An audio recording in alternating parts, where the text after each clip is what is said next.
All right, so here's one for you. You might need to know. I just found out.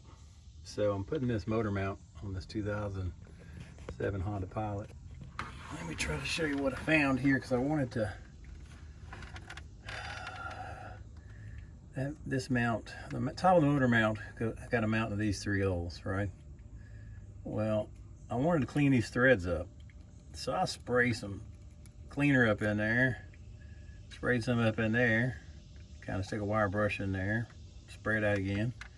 Did the same thing here. Then I noticed that nothing's flowing back out at me.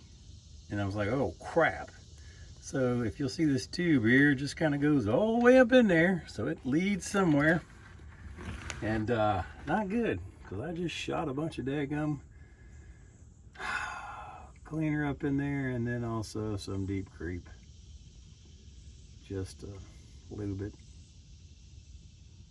Guess I needed to know that. Anyway, I hope that helps somebody. And they're installing their motor mount for the 2007 Honda Pilot.